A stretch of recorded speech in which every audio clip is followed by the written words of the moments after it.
গতকালকে প্রশাসনের সাথে সমঝোতা যতটুকু হচ্ছে তাদের ভাষায় ছাত্র প্রতিনিধিরাও ছিল সেখানে। যে ছাত্র প্রতিনিধিরাও ছিল, তাদের ভাষায় এতটুকুই হলো আমাদের জাস্ট সান্ত্বনা দেওয়ার জন্য, আর ছাত্রদের এই আন্দোলনকে আয়ত্তে নেওয়ার জন্য, ছাত্রদের যে উচ্ছৃঙ্খলা ভাব ছিল সেই ভাবটাকে তারা প্রশাসন আয়ত্তে নেওয়ার জন্যই এই সমঝোতা করা। শিক্ষা পরিবর্তন করছি, আমরা এই পেশায় আর কেউ থাকবো না। আমরা প্রয়োজনে রিক্সা চালামু, প্রয়োজনে অটো চালামু, বদলা দিমু, কৃষি কাজ করমু, পানের দোকান দিমু, যেভাবে পারি যেভাবে জীবিকা নির্বাহ করবো। কিন্তু সারা জীবন আমাকে রিক্সের ভিতরে আর আমরা পারতেছি না। আমাকে ফ্যামিলি দিয়ে প্রেজার পড়তেছে যে এই কেস করা লাগবে না, না খাইতে। যখন তখন এরা মারবে, ধরবে, ভাঙচুর করবে, একই। এই জন্য আমরা স্বেচ্ছায় মানে এই পেশা দিয়ে পদত্যাগ করছি, পেশা পরিবর্তন করবো। আমরা এই পেশা আর কেউ থাকবো। আচ্ছা, আপনার নাম কি? আপনি কি গাড়ি চালাইতেন? আমি এই বাস গাড়ি চালাইতাম। কি গাড়ি নাম কি? গাড়ির নাম কি? আপনার নাম কি? আপনার নাম কি? আমার নাম রিয়াজ। আচ্ছা, আসলে বিষয়টা যে এটা একটা কি প্রভাব পড়ছে না, যে এরকম একটা ঘটনা আপনাদের সমিতির উপর পড়ে, আপনারা একটা স্থায়ী একটা সমাধান চান কিনা?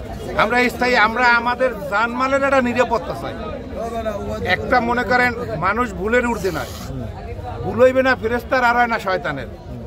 ভুল হয়েছে একটা স্টাফের, আমাদের একটা সংগঠন আছে, মালিক সমিতি আছে, শ্রমিক সংগঠন আছে, তাদের কাছে বিচার দিব। তারা যদি বিচার করতে না পারে, তারপর তারা হুট করিয়া কাউরে মানবে না, আইন হাতে তুলে নেবে, গাড়ি ভাঙচুর করবে, আমাদের মারধর করবে। আইসে আমারে মারিয়ে ফেলাইছে, আপনারা কি ছবি টবি তুলিয়া দিয়ে দেবেন?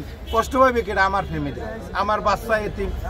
আমরা তো মনে করেন টাকা পয়সার মালিক না, আমরা দিনে নেই দিন খাই। আমার ফ্যামিলিটা কিভাবে চলবে? আমার সন্তান কিভাবে বাঁচবে? এই জন্য আমরা আমার ফ্যামিলি দিয়ে চাপ আছে যে গাড়ি চালানো লাগবে না, আমরা যে যার মতো যা পারে সেইটা করবো।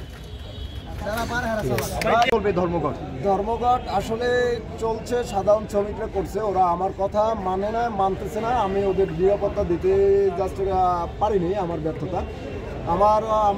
আমি যখন দিতে পারিনি নিরাপত্তা, ওদের নিরাপত্তা ওরা নিজেরা কর্মবিরতিতে, স্বেচ্ছায় কর্মবিরতিতে গেছে। ওদের জীবনের নিরাপত্তা যতক্ষণে না হবে ওরা ততক্ষণে রাস্তায় যাবে। কেন এই কর্মবিরতি? কি হয়েছে? আসলে কর্মবিরতি হলো যে ছাত্র জনতার হাতে, ছাত্রদের হাতে সবসময় আমার শ্রমিকরা মার খায়, লাঞ্ছিত, অপোজিত। শুধু ছাত্ররাই না, সাধারণ জনগণ, পাবলিকও আছে তাদের সাথে। তো এখানে মূলত ব্যাপারটা হলো আমরা সারা জীবন শুধু দিব, আমরা পাবো না। আমরা পাবো শুধু লাঞ্ছনা, গঞ্জনা, অপমান, অপরাধ। কি ঘটেছিল?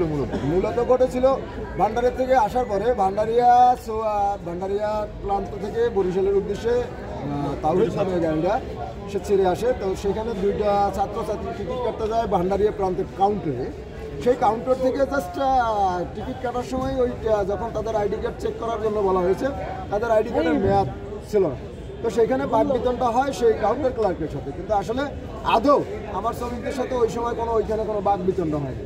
তো বাকবিতণ্ডা না হয় তারা বরিশাল প্রান্তে ঝালকাঠি কাউন্টারের সামনে আসার সাথে সাথে সেই গাড়ির স্টাফ ড্রাইভার হেল্পারকে মারধর করেছে এবং গাড়ির পিছনের দিকে অগ্নিসংযোগ করেছে।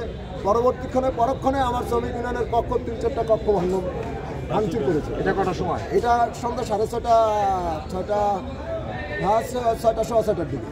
তো সেক্ষেত্রে এখন সাধারণ শ্রমিকরা বলতেছে আপনি তো আমাদের নিরাপত্তা দিতে পারতেছেন না, আমরা আপনার মতো নেতার আমাদের দরকার নেই, আপাতত আপনি চলে যান।